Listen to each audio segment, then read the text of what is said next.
कैसा ये इश्क है।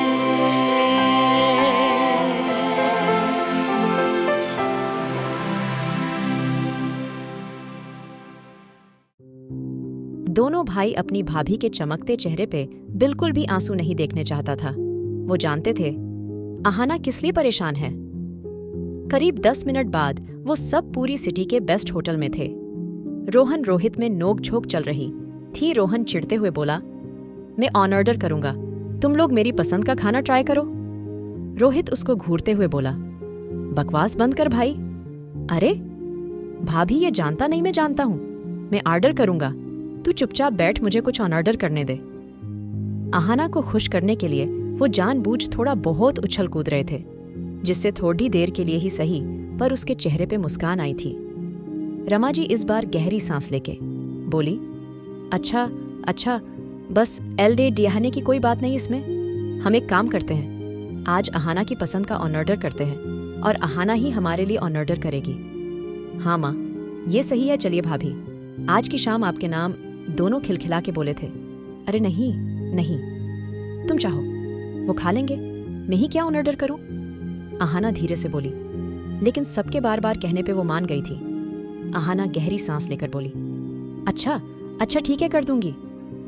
अहाना ने सबके लिए इंडियन खाना ऑर्डर करा था और मीठे में आइसक्रीम मंगाई थी। खाना आ गया था, सब खाना खाने में बिजी थे। अहाना भी जबरदस्ती अपनी प्लेट में चम्मच घुमा रही थी। तभी रमाजी कुछ सोचते हुए बोली, क्या हुआ, पसंद नहीं आया?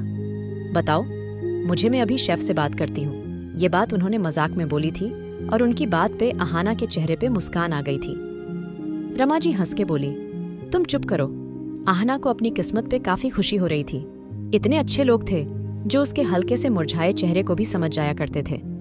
अहाना सबको समझा के चुपचाप जबरदस्ती खाना खाने लगी। तभी उसकी नजर सामने एक कपल पे पड़ी जो देखने में नया नया लग रहा था। वो हस्बैंड अपनी वाइफ को अपने हाथों से खाना खिला रहा था। अहाना को याद आ गया जब अर्जुन ने भी उसको खाना खिलाया था। उसके चेहरे पे अलग सी मुस्कान आ गई और वो चीज दूर बैठे हुए अर्जुन ने देख ली थी। अर्जुन जब से उससे दूर हुआ था, 1 मिनट भी ऐसा नहीं था उसने अहाना को ना देखा हो। बार बार उसकी नजरें अहाना पे जा रही थी, या दूसरों शब्दों में कहें तो उसको अपनी प्यारी बीवी की याद आ रही थी और ये चीज वो मानना नहीं चाहता था। सबका खाना खत्म हो गया था। रोहन रोहित हर मुमकिन कोशिश कर रहे थे अहाना का मूड सही करने को। रोहन कुछ सोचते हुए बोला, वैसे भाभी एक बात बताओ, जैसे होती है ना हॉस्पिटल और स्कूल में कई झूठ कहानियां होती है, भूतों वूतों की आपके हॉस्पिटल में भी थी क्या? ऐसी कोई रोहन की बात पे रोहित कुछ सोचते हुए बोला, नहीं भाई, कहाँ ही होगी, इनके हॉस्पिटल में जीता जागता भूत था। तो वो सिन्हा रोहित हंसते हुए बोला था। रमाजी कुछ सोचते हुए बोली, अहाना तुम्हारी दोस्त कहाँ रहती है? बड़ी अच्छी लड़कियां थी, दोनों मेरा बहुत ध्यान रखा, उन्होंने कुछ उनके बारे में भी तो बताओ। अहाना धीरे से बोली, जी सिया और मानवी मेरे साथ जब से मैं नीट की तैयारी कर रही थी। किस्मत से हम यहाँ तक साथ ही आए। दोनों बहुत अच्छी है और मेरा बहुत ज्यादा ख्याल रखती है। सिया और मानवी दोनों ही अच्छी फैमिलीज से बिलोंग करती है। सिया थोड़ी शर्मीली और सीधी सी है, जबकि मानवी एकदम मुंह फट सी है। रमाजी अहाना की बात पे कुछ सोच के बोली, हाँ ये बात मैंने भी नोट करी है, वो ज्यादा बात नहीं कर रही थी किसी से और बहुत सीधी सी बच्ची थी। इसके पीछे कोई खास वजह या बचपन से ही ऐसी है? नहीं माँ, वजह तो नहीं, लेकिन बस उसको ज्यादा लोगों से घुलना मिलना पसंद नहीं। उसकी एक अलग सी दुनिया है, वो सिर्फ उसमें खुश रहत है। कई बार तो हमसे भी समझने में गलती हो जाती थी कि ये पक्का हमारी दोस्त है ना, या हम भी इसको कैसे पसंद आ गए। रोहित रोहन के कान में धीरे से बोला, वाह बेटे, पसंद भी तो किसको करा जिसको आदमियों में दिलचस्पी ही नहीं है भाई, तुझे उसके लिए जानवर बनना पड़े ढेगा। हाँ वैसे तू लगता भी है जानवर थोड़ा और बन जाएगा तो ज्यादा फर्क नहीं पड़ी ढेगा। रोहित की बात पे रोहन ने घुर के उसको देखा था। भाभी वैसे आपकी दोस्त क्यों इंसानों से इतनी चिढ़ती है? आई मीन उसका नेचर ऐसा क्यों है? आई डोंट नो रोहन, लेकिन जब से हम मिले हैं वो ऐसी ही है, बात बात नहीं करती किसी से और दोस्तों के नाम पे में, और मानवी बाकी बस ऐसे ही, वो खुद भी थोड़ी रिजर्व रहती है। अहाना ने जान के आगे की बात अधूरी छोड़ दी थी। अच्छा कोई नहीं, चलो बहुत, अच्छी लगी दोनों ऊपर वाला उन्हें खुश रखे। रमा जी बोली तो सब खामोश हो गए थे। रोहन कुछ सोच के बोला, चलिए फिर माँ निकलते हैं। उसकी बात पे अहाना और रमा जी होटल से निकल गए, लेकिन रोहन के दिमाग में एक ही बात चल रही थी, बस वो ज्यादा किसी को पसंद नहीं करती, वो ज्यादा किसी से बात नहीं करती।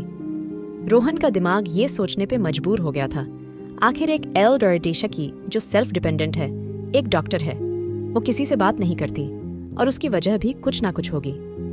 लेकिन रोहित के कहने पे वो होश में आया था। चलो भी भाई, अब यहाँ से बर्तन उठा के ही जाओगे क्या? रोहन रोहित के साथ आगे बराज गया था। उनको देखते ही सब गार्ड उनके साथ चलने लगे। चांदनी रात में 10 गाड़ियां आगे पीछे चल रही थी, जिस पे एक साइन था। हर गाड़ी पे बढ़ा बढ़ा लिखा हुआ था अर्जुन सिंह, जिसको देख ही सब समझ जाते थे ये अर्जुन सिंह से बिलोंग करती थी। वहीं अहाना ने मानवी के बारे में भी सबको बताया था। मानवी एकदम मुंह फट थी। कई बार तो अगर कोई पेशेंट उसको परेशान करता तो वो उसको ही सुना दिया करती थी। अहाना और सिया उसकी इस आदत से वाकिफ थी और उन्होंने उसको काफी नाम भी दिए थे। सबको ये नाम सुन के बहुत हंसी आई थी, खासकर रोहित को। अहाना गाड़ी के शीशे से चांद को देख रही थी जो एकदम चमक रहा था। उसको अर्जुन के साथ बिताए अपने पल याद आ रहे थे। अहाना अर्जुन को मिस कर रही थी और ये बात वो मान भी रही थी। कुछ ही देर में गाड़ी उनके मेंशन के सामने आके रुक गई थी। रोहन और रोहित थक गए थे, इसलिए अपने रूम में सबको बाएं बोल के चेक गए थे। अहाना रमा जी को देखते हुए बोली, आप चाय या कॉफी कुछ लेंगी? अहाना की बात पे वो धीरे से बोली, बेटा मैं अब थोड़ी सी नींद लूंगी, तुम ध्यान रखो अपना। अहाना ने हाँ में सर हिलाया और रमा जी सोने चली गई थी। अहाना की आंखों से नींद कोसों दूर थी। उसने अपने लिए कॉफी बनाई और अपने कमरे की बालकनी में आ गई थी, जहां से चांद दिख रहा था। दिन तो उसने जैसे कैसे काट लिया था, लेकिन रात उससे काटे नहीं कट रही थी। वो अर्जुन को बहुत ज्यादा याद कर रही थी। उसकी खुशबू, उसका सब कुछ अहाना को याद आ रहा था। तभी उसके फोन पे किसी का कॉल आया था जो कि अननोन नंबर था। अहाना अभी अर्जुन के बारे में ही सोच रही थी और अर्जुन भी दूर बैठा उसको देख रहा था। अहाना बालकनी में खड़े ही सब सोच रही थी। उसकी सोच एक फोन कॉल से टूटी। उसने जब ध्यान दिया, उसका फोन बहुत देर से बज रहा था। कोई अननोन नंबर था। पहले अहाना ने इग्नोर करा था, लेकिन जब उसको लगा फोन करने वाले को ज्यादा जल्दी है, उसको फोन उठाना पड़ी रेढ़ा था। दूसरी तरफ से कोई बहुत धीरे से बोला था, हेलो मिस अहाना, क्या मैं डॉक्टर अहाना से बात कर रहा हूँ? अहाना ने भी धीरे से जवाब दिया था। जब उस इंसान ने डॉक्टर अहाना कहा, अहाना को लगा कोई पेशेंट होगा, लेकिन उसकी ये गलतफहमी जल्दी दूर हो गई थी।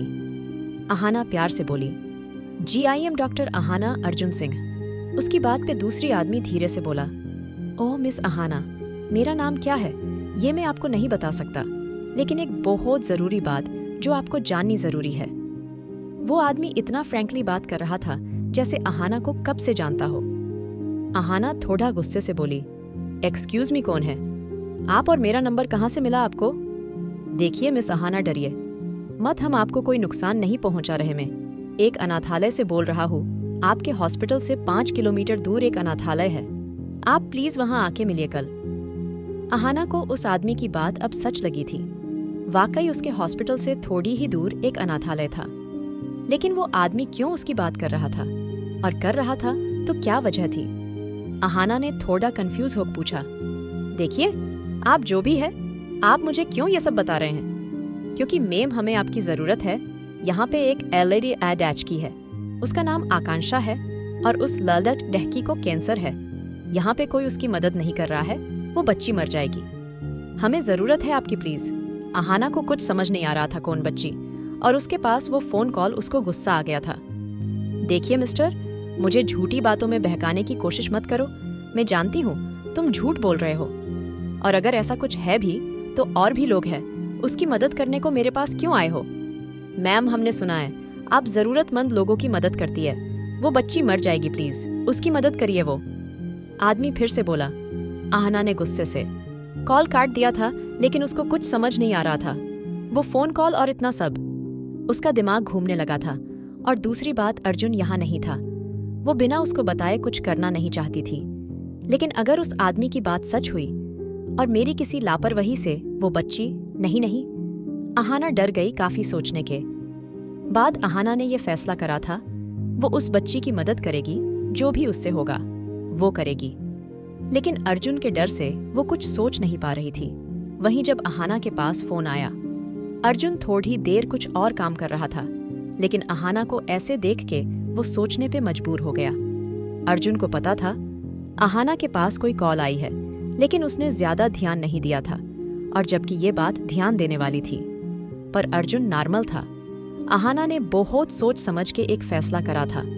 वो उस बच्ची की मदद करेगी, जो भी बच्ची होगी वो उसकी मदद जरूर करोगी, और अर्जुन की सजा झेल लगी, क्योंकि किसी की जान से ज्यादा कुछ नहीं होता।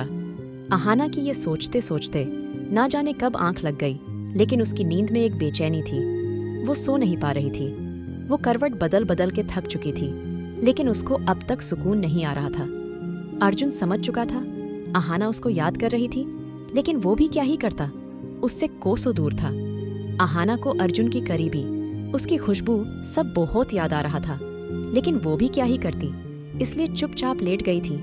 जब सामने होता था तब चिढ़ती थी और अब याद आ रही थी। याद भी थोड़ी बहुत नहीं, बहुत ज्यादा अहाना की। न जाने कब आंख लग गई थी, वो सो गई थी। सुबह 8 बजे कोई अहाना के सर पे खड़ढ़ा था और उसको जगा रहा था। अहाना अब करीब 5वीं बार बोली, अर्जुन प्लीज सोने दो, मैं नहीं जाऊंगी। उस ऑफिस में मुझे हॉस्पिटल जाना है वापस। अहाना जैसे ही अर्जुन कहती उठी, सामने कोई नहीं था, बस खिड़की के पर्दे झूल रहे थे, जिन्हें अहाना रात को बंद करना भूल गई थी, और उसकी धूप अहाना के चेहरे पे पड़ेड़ियच रही थी, जिससे उसकी आंख खुल चुकी थी। अहाना समझ गई वो सिर्फ उसका ख्याल था, असल में अर्जुन है ही नहीं यहाँ। वो सर झटकती उठी और बाथरूम में चली गई थी। हमेशा अर्जुन उससे पहले उठता था और चला जाया करता था, लेकिन आज अर्जुन था ही नहीं, इसलिए वो खुद उठ गई थी, वो भी जल्दी, क्योंकि उसको हॉस्पिटल में भी जाना था। अहाना जल्दी जल्दी तैयार हुई और नीचे आ गई थी। नीचे नौकर खाना लगा रहा था और सब नाश्ते की टेबल पे बैठे थे। अहाना ने सबको गुड मॉर्निंग विश किया और अपनी कुर्सी संभल ली। अहाना की आंखें लाल हो रही थीं।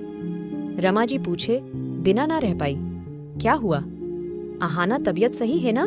क्यों तुम्हारी आंखें ऐसी हो रही है? अब अहाना क्या ही बताती। पूरी रात वो सो नहीं पाई।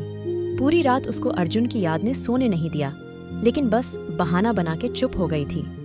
अहाना को रात की बात भी बहुत ज्यादा परेशान कर रही थी, लेकिन उसको कुछ भी समझ नहीं आ रहा था। पर उसके दिमाग में एक आइडिया आया। अब उसके पास सिया मानवी रोहन रोहित भी तो थे, और सबसे बढ़ा उसका साथी उसके भाई शेरा। अहाना को इस वक्त रोहन से मदद लेना सही समझा। वो रोहन को देख के धीरे से बोली, रोहन मुझे तुमसे कुछ काम है। जब तुम कॉलेज जाओगे मुझे हॉस्पिटल छोड़ देना। रोहन ने बीड़े प्यार से गर्दन हिलाई थी। जो हुक्म भाभी तीनों रमा जी का आशीर्वाद लेके घर से निकल गए थे। गाड़ी में बैठते ही रोहन धीरे से बोला, क्या हुआ भाभी, आप क्यों इतना परेशान हो? कोई बात है क्या? आहना जानती थी अभी उनके अलावा वो किसी से इस बारे में नहीं बता सकती थी। आहना ने बिना देरी किए सब बता दिया था। पहले तो रोहन और रोहित भी हैरान रह गए, क्योंकि ये कोई छोटी बात नहीं थी। रोहन कुछ सोच के बोला, भाभी आई थिंक हमें ऐसे ही किसी की बातों में नहीं आना चाहिए। पहले हम चेक कर ले वहां कोई एलडीडी की है भी, या सिर्फ ये एक मन घड़त कहानी है। उसके बाद हम कोई फैसला लेंगे। हाँ, तुम एक काम करना, तुम और शेरा भाई दोनों जाके वहां चेक करो। उसके बाद अगर सही में ऐसी ही कोई एलडीडी की हुई, तुम उसको परमिशन लेके सीधा हॉस्पिटल में ले आना, और अगर वहां ऐसा कुछ नहीं हुआ तुम बिना कुछ बोले वापस आना। उसकी बात पे दोनों ने सर हिला दिया था। आखिर कौन है ये लड़की, क्या करेगी अब अहाना? जानने के लिए सुनिए king of mafia love saga. और अगर एपिसोड पसंद आया तो लाइक, शेयर और सब्सक्राइब करना ना भूले।